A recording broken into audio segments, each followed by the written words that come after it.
Bonjour à toi et bienvenue dans le podcast Les Sentiers du Possible. Je suis Alexandra Ridou, coach certifiée et fondatrice de Randose, pour t'accompagner à cheminer vers une vie pleine de sens et d'impact.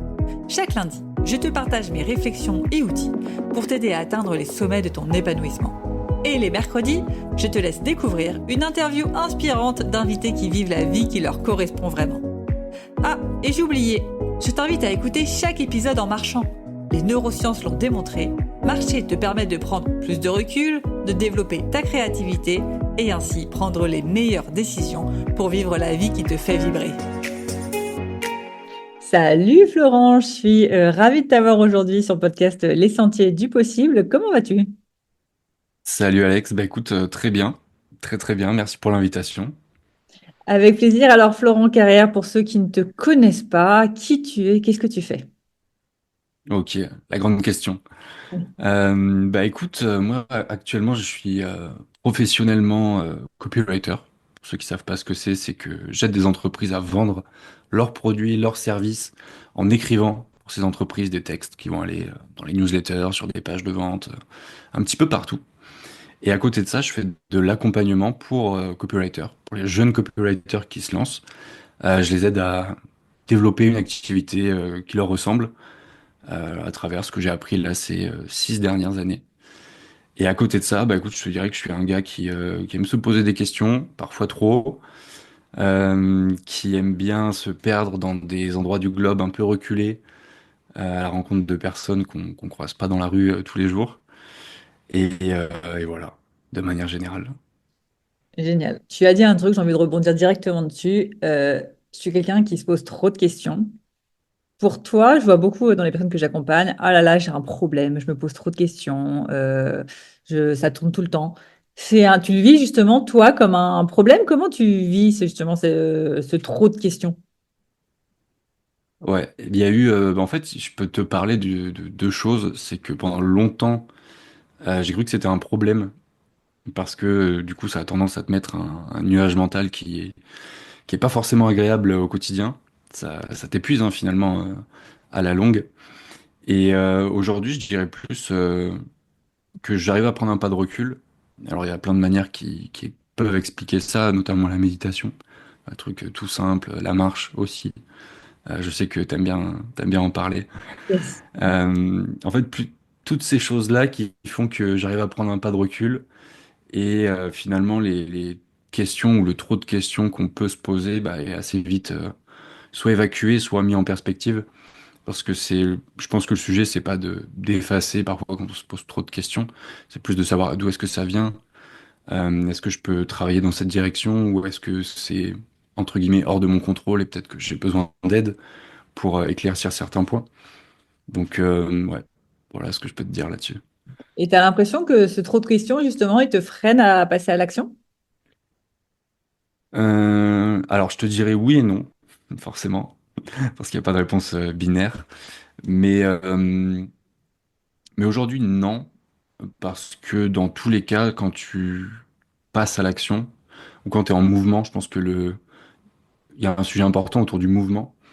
Quand tu es en mouvement, finalement, l'inertie que tu mets en place, ça te fait passer du point A au point B, puis au point C, puis voilà. C'est jamais forcément rapide, c'est jamais forcément sans encombre, mais dès que tu te mets en mouvement, dès que tu... Même le petit pas, hein, moi j'aime beaucoup dans les accompagnements parler des petits pas pour mettre les gens en mouvement, pour les faire prendre conscience et confiance en eux. Bah, finalement, tu arrives à créer ce mouvement qui va te permettre d'avancer, alors que quand tu restes bah, à ton point de départ, c'est un peu compliqué et tu as ces questions finalement qui reviennent et qui tournent en boucle. Ok, donc toi, ta stratégie par rapport à ce trop de questions, c'est de se dire, ok, quel petit pas je vais faire? Comment Mm. je vais me mettre en mouvement pour justement trouver les réponses en chemin, c'est ça? Exactement. Qu'est-ce qui fait aujourd'hui? J'aime bien me poser la question, ok, là j'ai... Soit je sais, entre guillemets, pas quoi faire aujourd'hui. J'aime bien me poser la question, ok, c'est quoi l'action que je dois faire aujourd'hui? Et bien souvent, l'action qui ressort, c'est pas forcément la plus agréable, c'est pas forcément la plus kiffante, mais c'est celle où je sais à la fin de la journée que je serai satisfait parce que je sais que c'est là-dessus que je dois appuyer.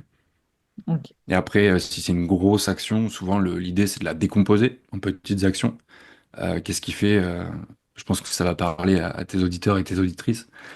Si j'ai du mal à prospecter, si je ressens un petit blocage, ok, qu'est-ce qui fait que dans la prospection, j'ai ce blocage?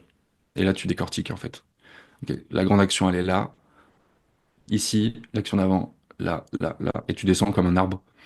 Tu viens aux racines voir ce qui soit te challenge, soit ce qui peut être fait pour justement dépasser cet gros ensemble qui paraît inabordable sur le moment. Mm. Super astuce de décomposer en petits pas. J'adore et c'est ma métaphore à chaque fois avec la marche. On ne grimpe pas au Ouais, sommet en un seul pas, on monte en petits pas. exactement. Euh, du coup, aujourd'hui, toi, tu dirais sur une échelle de 1 à 10, à quel point tu trouves que ta vie fait sens? Sachant que bien évidemment, c'est subjectif, donc on est là par Mm. rapport à toi, ta vision. Là, on est sur un bon 8, bien Bon. assis, on va dire. Pourquoi? Parce que je suis en transition, on va dire. Donc, c'est-à-dire de copywriter, prestation, à accompagner d'autres personnes. Et c'est vraiment l'ambition que j'ai là sur cette fin d'année de passer à 100% sur de l'accompagnement. Parce que j'ai remarqué au fil du temps, et en début d'année notamment, que ce côté transmission prenait de plus en plus de place. Et que c'est là-dessus que j'avais envie d'appuyer, en fait, parce que ça fait sens en ce moment. Donc, une fois que tu auras cette partie transmission, tu seras à 10 sur 10, tu crois? Pas sûr. Il y a une partie de moi qui me dit oui, mais il y a une partie de moi qui sait que finalement, quand tu arrives à un endroit, tu as déjà l'autre endroit d'après en tête. Ouais. Donc voilà, je me garde un peu de marge avec ce 8 sur 10, mais je sais que derrière, il y aura forcément autre chose à terme. Tu as déjà une idée au fond de toi de l'autre chose ou non, tu es à zéro idée, tu verras ce qui viendra justement.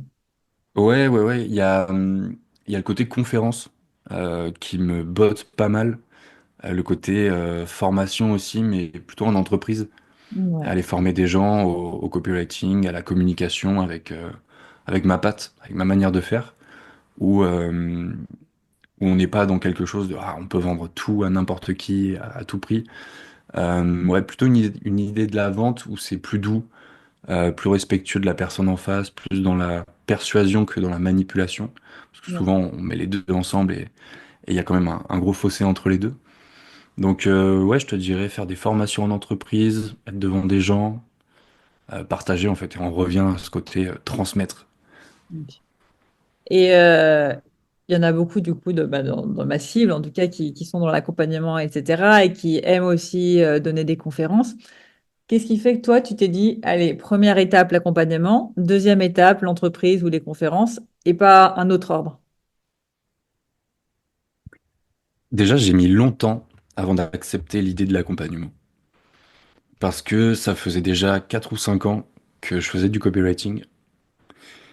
Et souvent, on m'avait parlé du fait de lancer un accompagnement, de transmettre. Et en fait, je me disais, mais en fait, qui je suis, tu vois, pour faire ça? Alors que bah, les clients, j'en ai, l'argent rentre tous les mois. Enfin, j'ai tout en place, en fait. Mais il y avait ce côté légitimité, tu vois, qui bloquait un petit peu. Mhm. Et puis, bah, je me suis finalement entendu dire par des personnes beaucoup plus avancées que j'avais ce qu'il fallait et que c'était pas forcément une question de compétence ou d'autorité ni de légitimité, parce qu'il est là le mot euh, qui nous, euh, qui nous tourne autour en permanence. C'était plutôt une question de posture, parce que j'avais tendance, je sais, à parfois d'évaluer ce que je pouvais apporter ou pas assez le mettre en avant et pas le réaliser à l'intérieur, tu vois. Et là encore, j'ai appliqué bah, la stratégie des petits pas dont on parlait tout à l'heure, où bah, tu commences à noter finalement tes petites victoires au fur et à mesure, ce qui s'est passé déjà, et puis au final, quand tu arrives à quelques pages avec bah, du concret, du rationnel, ton cerveau, il peut pas te piéger en essayant de trouver autres excuses, un, deux, trois, bah finalement, ta légitimité, elle naît ici, quoi.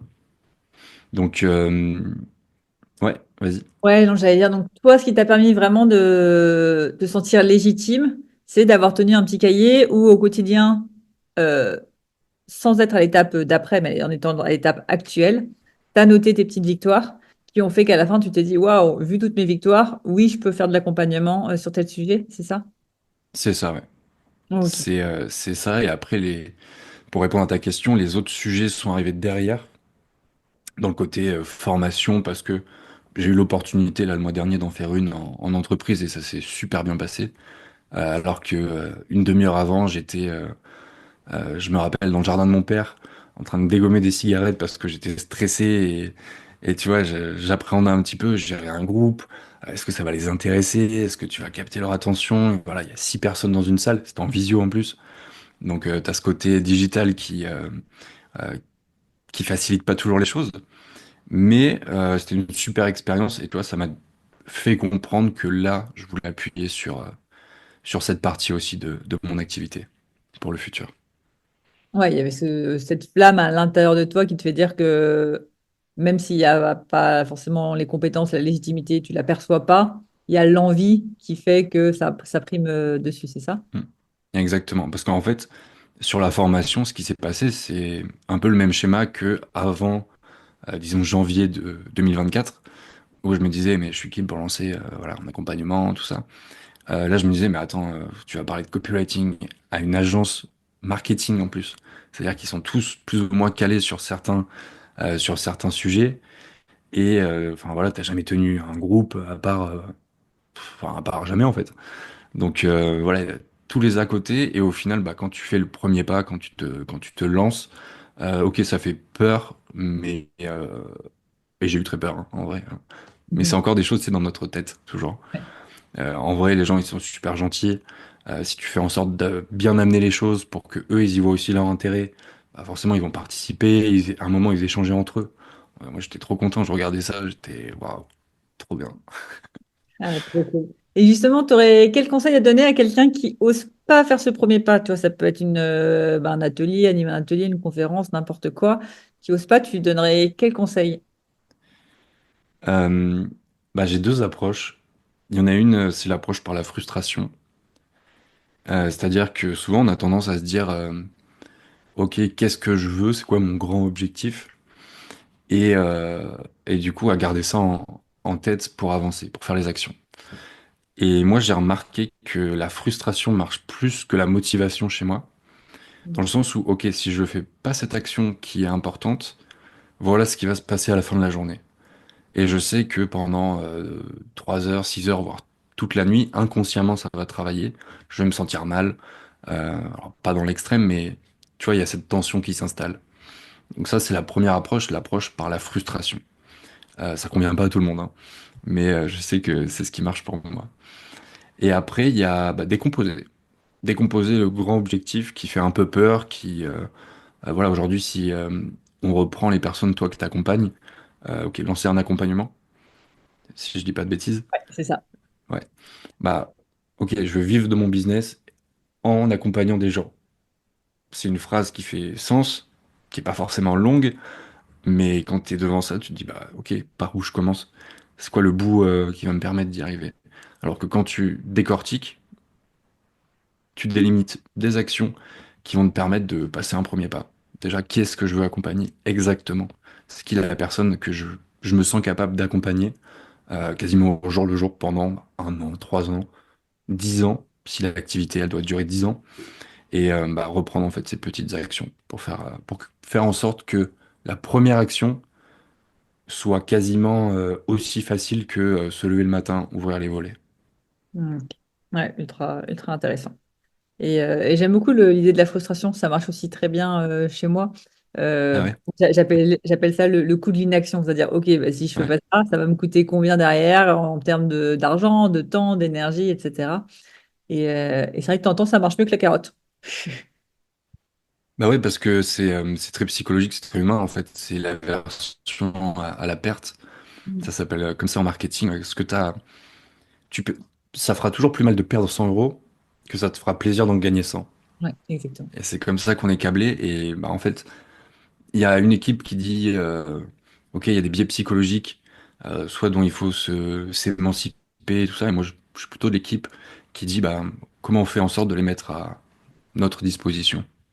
Ouais, carrément, c'est ultra intéressant. Et rien à voir. Tu as toujours eu une note de 8 sur 10 en termes de sens dans ta vie. Est-ce qu'il y a des moments où justement tu étais peut-être perdu, pas de sens, des notes plus basses? Ouais, ouais, plein de fois. Plein de fois. Moi, j'ai commencé, j'aime bien dire ça, j'ai commencé à faire du copywriting après avoir essayé le dropshipping, qui était grosso modo du e-commerce d'aujourd'hui, mais en version moins pro. Euh, et en fait, j'ai commencé le dropshipping en tapant sur Internet comment gagner de l'argent, tu vois, sur Google, le truc hyper lambda. Et de fil en aiguille, j'ai vu que le dropshipping, c'était pas fait pour moi, parce que bah, il y avait cette motivation de gagner de l'argent, de faire quelque chose, créer un business, mais rapidement, en fait, j'étais moins, ça me portait pas suffisamment. Et donc ça a été une sorte de première remise en question qui a été au bout de 8 mois, je crois, me dire, ok, qu'est-ce qui se passe aujourd'hui? Le dropshipping, c'est pas fait pour moi. Qu'est-ce que j'ai appris? Ok, j'ai appris à lancer des boutiques, j'ai appris à écrire pour vendre, j'ai appris tout un tas de choses. Et finalement, ce tas de choses, bah, je peux vendre mes services. Et c'est comme ça que j'ai commencé à vendre mes services de copywriter sur une plateforme de freelance. Ce que je recommande pas forcément s'il y a des gens qui veulent se lancer en copywriting. Et du coup, j'ai fait ça, et il y a quelque chose qui est arrivé, qui a été le Covid, où les gens se sont retrouvés à la maison. Ils ont commencé de plus en plus à vouloir lancer bah, une petite activité, notamment autour du e-commerce. Et moi, ça a fait exploser, on va dire, mon business. Parce que énormément de demandes. Et bah, vu que j'étais un des premiers à proposer ça, j'avais une sorte de porte pignon sur rue. Quand tu faisais du coup du copywriting pour les e-commerçants, c'est ça? C'est ça. Ok. C'est ça. Et de fil en aiguille, j'ai passé 3 ans sur cette plateforme. Sauf qu'au bout de 3 ans, en fait, j'étais un peu fatigué. Même, j'étais beaucoup fatigué. Dans le sens où c'est des petites prestats. Donc, 5, 10, 50 euros pour les plus grosses. Et il te faut beaucoup de volume pour réussir à dégager un salaire tous les mois, ne serait-ce qu'un SMIC. Ce qui était très bien pour moi à l'époque, hein. Je suis même arrivé à des mois à 2000, 3000, une fois 4000 euros. Mais toujours, tu vois, en tirant sur la corde. Avec un côté, bah, t'enchaînes les prestats un peu comme t'enchaînerais les coups d'un soir. Tu vois, c'est drainant. Et donc là, il y a eu bah, ce que tu me demandais, une période de remise en question.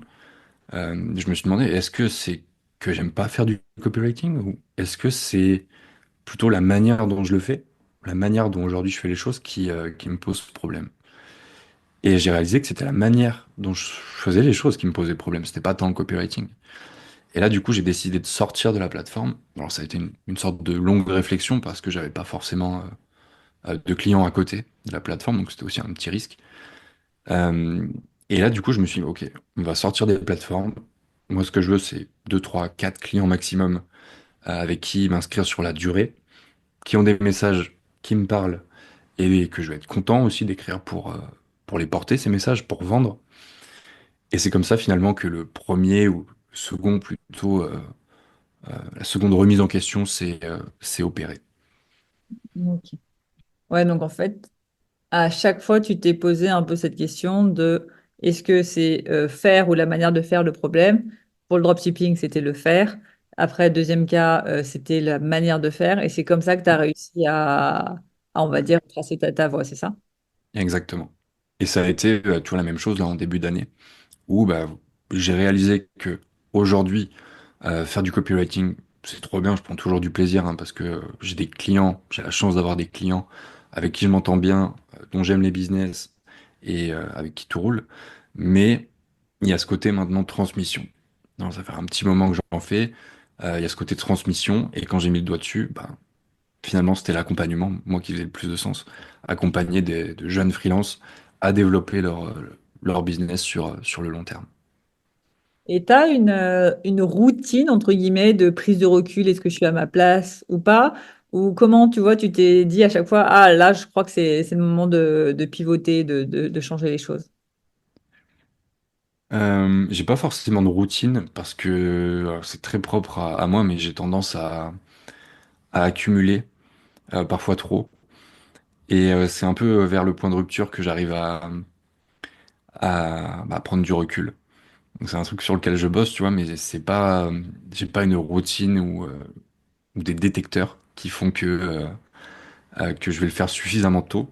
Alors de plus en plus j'y arrive parce que voilà, comme je te le disais, j'ai un peu tiré sur la corde par le passé et maintenant j'ai envie d'être tranquille. Mais en termes de routine, j'aime bien observer ce qui se passe dans mon corps euh, avant de faire telle action, notamment. Qu'est-ce que ça évoque? Pourquoi ça évoque ça? La question du pourquoi est très puissante parce que finalement, tu peux pas mentir. Quand tu te demandes pourquoi, tu peux pas te mentir à toi-même. Et c'est principalement les deux choses que je fais aujourd'hui. Mm. Et quand tu Me poser ces questions. as tendance à attendre d'être au pied du mur, c'est quoi? C'est vraiment t'es épuisé, t'en peux plus, là tu fais waouh, faut que les choses changent. Qu'est-ce que tu entends par là? Ouais, il y a eu cet aspect pendant longtemps. Il y a eu cet aspect-là pendant longtemps. Et là, de plus en plus, j'essaye d'éviter ça. En me posant justement les questions. Ok, qu'est-ce qui se passe? Qu'est-ce que ça m'évoque? Pourquoi? Et là, on fait le point et on ajuste. Ok, top, trop bien. J'aimerais te poser un peu de questions copywriting. Euh, Vas-y. Aujourd'hui, je suis de plus en plus persuadée que maîtriser l'art d'écrire, c'est un peu la carte de visite pour aller partout.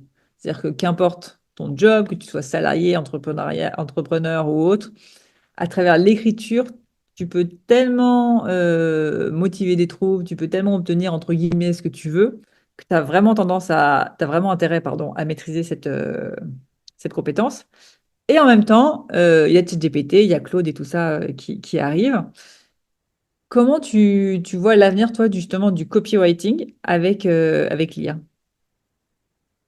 Ouais.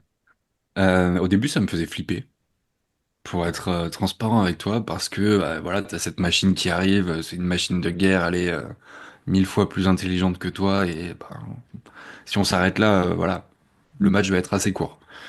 Mais maintenant, il y a une réalité qui est que même si l'IA a fait un gros bond, on va dire, en avant ces dernières années, et surtout sur le devant de la scène, on en a parlé partout, dans les médias, même dans notre milieu, tu vois, de l'entrepreneuriat. euh, il y a pas forcément tout le monde qui l'utilise déjà. Donc ça, c'est une première chose, ou qui sait bien l'utiliser. Parce que une fois qu'on a joué un petit peu avec ChatGPT pour lui demander deux, trois trucs et qu'on a bien rigolé, tu vois, c'est pas encore un réflexe en fait chez les gens. Ouais. Euh, et il y a un autre aspect que je dis aux copywriters que j'accompagne, c'est que aujourd'hui, les grands entrepreneurs, alors grands en termes de business, ceux qui ont plusieurs personnes dans leur équipe et qui ont besoin de déléguer, bah, en fait, ils n'ont pas le temps d'utiliser l'IA. Ils n'ont pas le temps d'aller soit comprendre comment ça fonctionne pour le copywriting, voilà, soit de mettre les mains dans le cambouis directement. Et c'est pour ça que bah, ils cherchent toujours des copywriters.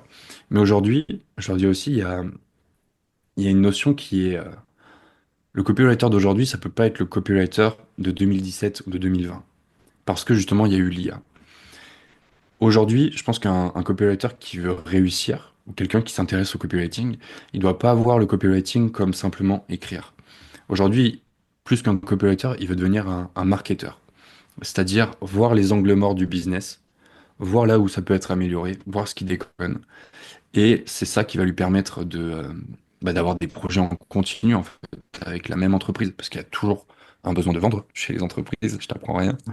Et il y a toujours aussi un besoin d'optimiser. Parce que souvent, ce qu'on oublie, c'est que les grandes entreprises, certes, elles mettent de l'argent dans la recherche, le développement, le produit, l'amélioration en continu.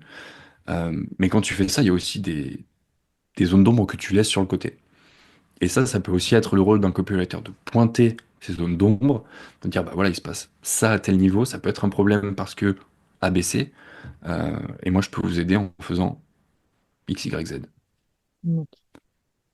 Ouais, donc avec l'IA, on va dire, tu as le métier aussi du copywriter qui évolue en mode peut-être un peu plus consultant que juste petite main scribe. Ouais, Euh, et, euh, et quoi qu'il arrive, comme tu le dis, l'IA ou autre, ça dépend de ce que tu plugues dedans. Il faut quand même savoir s'y connaître et plugger les bonnes choses. Et tu aurais justement des conseils pour justement maîtriser l'art d'écrire. Parce que le copywriting, c'est l'art de bien écrire pour vendre. C'est quoi un ouais. peu les trois piliers? pour quelqu'un qui veut monter en compétence sur l'art d'écrire? Ok. Euh, la première, c'est pas sexy, c'est savoir à qui tu veux écrire. C'est-à-dire, aujourd'hui, tu peux avoir une marque de make-up, je pense à au hasard. Il y en a tellement sur le marché que si tu arrives avec ta marque de make-up et que tu sais pas précisément à qui tu veux vendre, ça va être compliqué. Parce qu'aujourd'hui, les possibilités, elles sont infinies, hein. Là, je prends le make-up. Tu peux t'adresser à des ados, 16, 18 ans, voire plus jeunes, mais bon, là, c'est plutôt aux parents qu'il faudra en général s'adresser. Tu peux t'adresser à la jeune trentenaire voilà, qui arrive dans la trentaine. Apparemment, moi, je peux pas parler pour vous, mais c'est parfois une période de remise en question ou justement de grosse prise de confiance, tu vois. Ça peut être la mamie, tu vois, qui a envie de rester un peu dans le coup, qui essaye de jouer un peu, rester dans le coup sur Internet, tout ça, et qui bah, va chercher aussi certaines choses à travers le make-up. Donc la première chose, ce serait bah, savoir à qui tu t'adresses. Va voir ces personnes, entre en contact avec elles, pose-leur des questions, et surtout, intéresse-toi, mais intéresse-toi fondamentalement.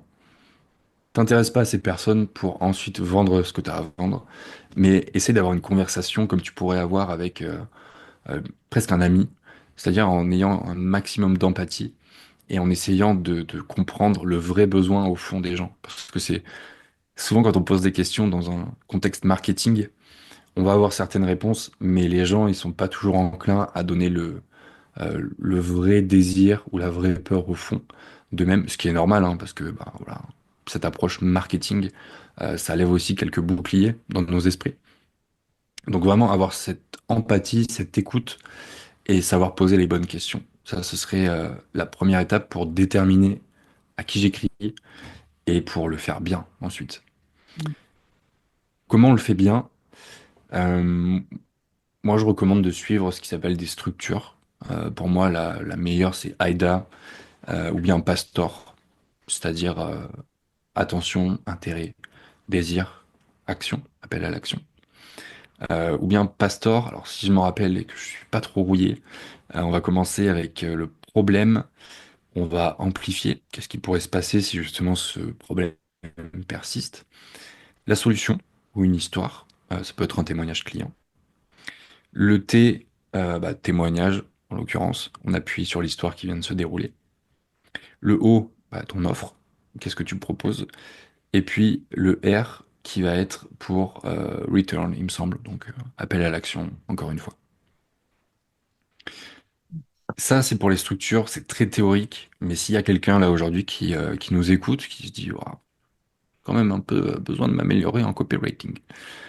Bah, vraiment, te mets pas de pression. Là, je m'adresse directement à toi qui nous écoutes, parce que les gens aujourd'hui, on est dans un marché, dans une économie où le marketing de transparence est de plus en plus apprécié. C'est-à-dire qu'aujourd'hui, les produits qui sont les plus vendus dans notre sphère là, entrepreneuriale, infoprenariale, c'est pas forcément les meilleurs produits, c'est les produits qui parfois ça veut dire aussi bah nous on résout tel problème, c'est pas parfait parce que bah il y a ça ça ça. Par contre derrière on a pensé à ça ça ça pour résoudre ce problème et si tu es dans telle situation aujourd'hui, bah ça peut t'aider. Prends un appel avec nous. Donc ce marketing de transparence et le fait de pointer du doigt parfois les zones d'ombre, encore une fois, les angles morts d'un produit, ça peut être pertinent. Parce que aujourd'hui on en a marre du marketing qui est ah, c'est trop bien, hein, c'est le meilleur produit de 2024, faut pas le rater. En plus, réduction de 3000 D'accord. euros jusqu'à ce soir. Voilà. Et après, au moment d'écrire, moi, ce que je te dirais, c'est d'avoir un objectif avec ton texte. C'est marrant, je lisais dans le train ce matin un livre sur le copywriting et le monsieur qui s'appelle Jay Edwards, qui est très connu aux États-Unis, il disait justement que chaque texte devrait avoir un objectif de vente. Mais c'est pas forcément en termes de vente demander de l'argent à la personne ou vendre un produit. Ça peut être aussi la vente, c'est engager la personne à aller voir une vidéo, à aller lire un article, en fait l'engager à faire une action pour que au fur et à mesure ça devienne automatique chez cette personne de bah, s'accoutumer avec votre écosystème, ce que vous proposez, les valeurs qu'il y a autour. Si on voit sur des articles qui parlent un peu de l'histoire de la marque, enfin, il y a énormément de possibilités. Donc vraiment avoir en tête un objectif avec le texte. Et puis il y a une phrase que j'aime bien qui est d'écrire la première version le plus rapidement possible. Parce que la première version, ça va être la base ensuite pour l'édition.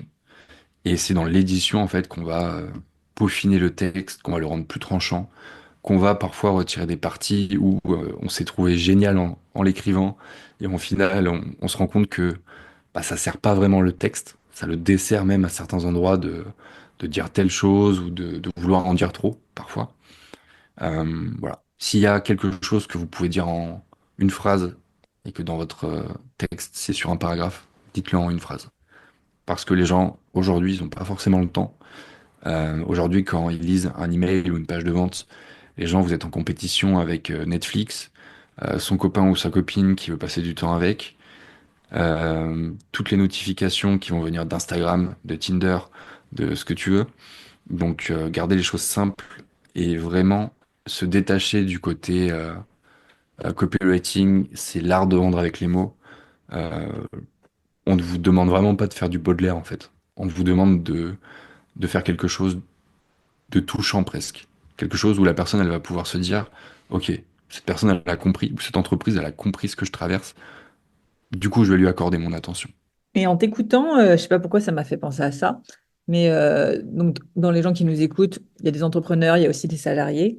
Et je me posais la question, j'ai vu un post en fait, je te fais tout le cheminement de pensée qui s'est passé dans ma tête. Vas-y, feu. Ça m'a fait penser à un post de Valentine Soda, je ne sais pas si tu l'as vu passer sur LinkedIn, si c'était sur LinkedIn, qui disait comment elle a vendu ses affaires sur Le Bon Coin en l'espace de 10 minutes grâce à un bon copywriting. Justement, parce que dans les Mm. annonces sur Le Bon Coin, qu'on se le dise, le copywriting, il est pourri, les textes sont, voilà, je vends une table, point.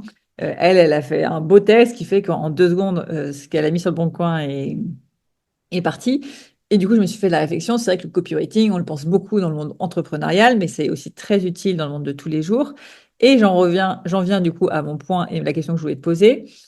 Est-ce que tu penses, de ton expérience, que justement, si quelqu'un veut un peu casser les codes de la lettre de motivation dans une recherche d'emploi ou dans ses mails au boulot du quotidien, casser les codes en utilisant justement des structures comme ça, un peu comme AIDA, Pastor, et essayer de tourner ses emails de manière plus agréable à lire et sans des phrases pompeuses de bien cordialement, je sous-signe patati Mm. patata, il a plus de chances de décrocher un job, de décrocher une collaboration en interne ou autre, ou j'en sais rien.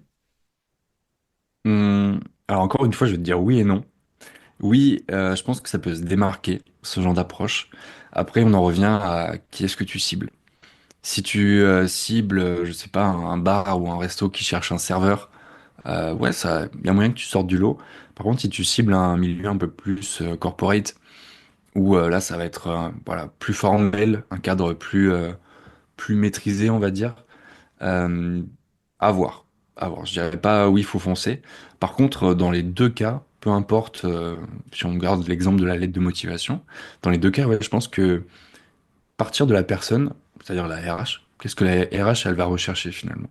Elle va rechercher quelqu'un qui est fiable, quelqu'un qui peut travailler en quasi-autonomie une fois que la personne elle est formée, quelqu'un qui va prendre des initiatives aussi, de temps en temps, une fois qu'elle sera en place, la personne, parce que ça va faire gagner aussi plus d'argent à la boîte à terme. Et tu vois, garder les enjeux de la personne qu'on a de l'autre côté, de la lettre de motivation. Et on en revient, tu vois, à la première étape qui est de connaître son avatar client. Ouais, Ça marche aussi notamment pour les banques. Quand tu demandes un crédit, bah, forcément, qu'est-ce que la banque va attendre? Qu'est-ce qu'elle va te demander? Comment tu peux te positionner vis-à-vis de ça? Enfin, ça marche partout. Et toi, tu as justement des exemples du quotidien où tu utilises un peu tes techniques de copywriting en dehors pour vendre quelque chose dans un contexte très entrepreneurial, sociétal et ou Ouais. autre. Ouais, moi je sais, et en fait c'est pour ça aussi que j'ai continué à faire du copywriting après la remise en question plateforme dont je t'ai parlé tout à l'heure.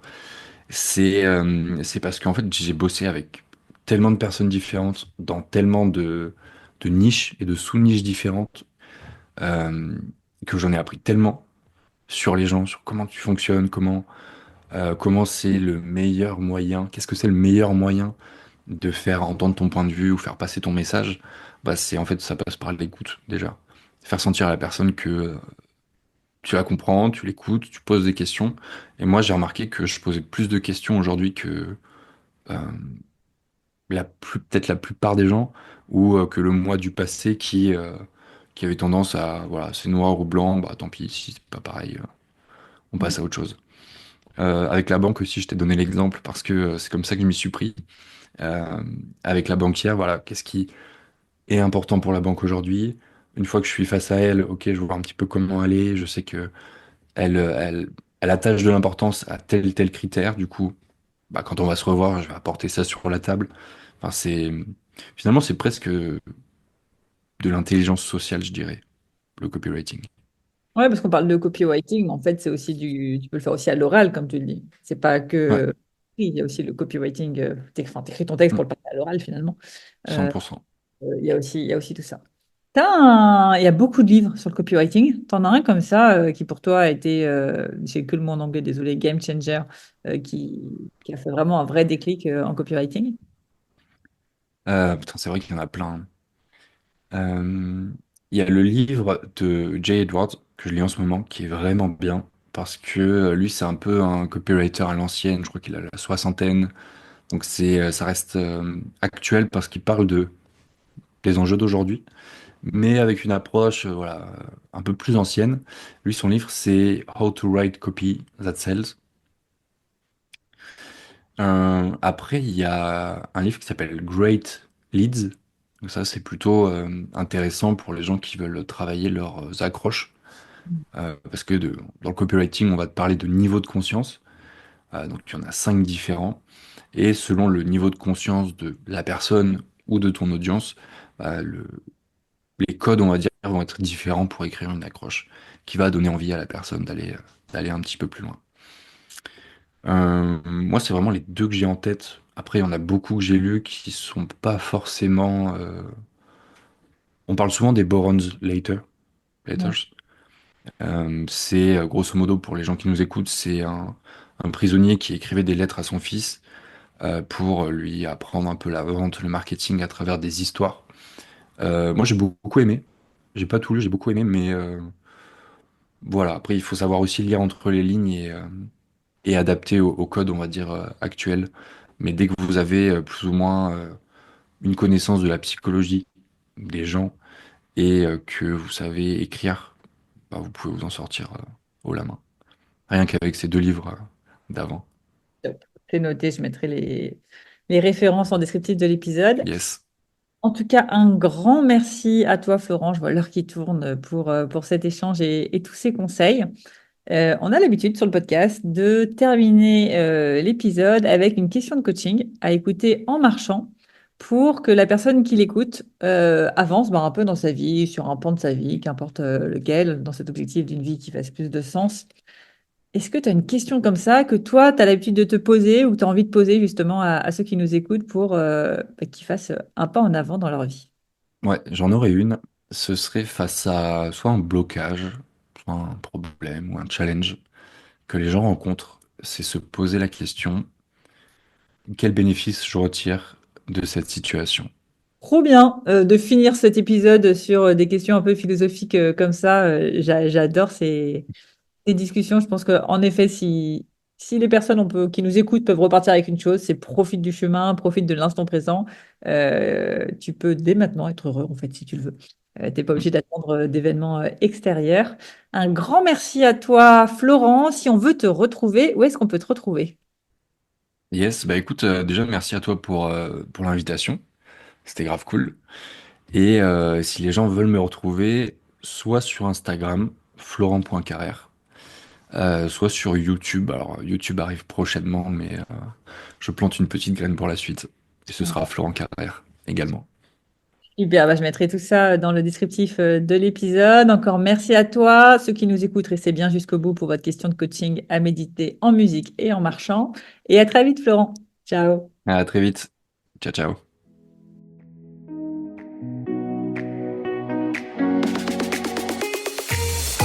Avant de te plonger dans la question de coaching du jour, pense à rejoindre la plateforme d'exercice en ligne du podcast pour y retrouver les notes d'épisode, les questions de coaching et l'action à réaliser pour cheminer pas à pas vers une vie pleine de sens et d'impact. Le lien est en description de l'épisode. Et bien évidemment, si tu as aimé cet épisode et le concept du podcast, tu peux me le faire savoir en me laissant une belle note ou un joli commentaire sur la plateforme de ton choix. Tu peux aussi partager le podcast à une personne qui peut en avoir besoin. Et c'est parti pour tes 2 minutes de coaching et on se retrouve très vite dans le prochain épisode. Bye bye! Et c'est parti pour ta question de coaching à écouter comme d'habitude en marchant et en musique. Et aujourd'hui, c'est Florent qui te pose cette question. Quel bénéfice retires-tu de cette situation qui te pèse tant dans ton quotidien ? Quel bénéfice retires-tu de cette situation qui te pèse tant dans ton quotidien ?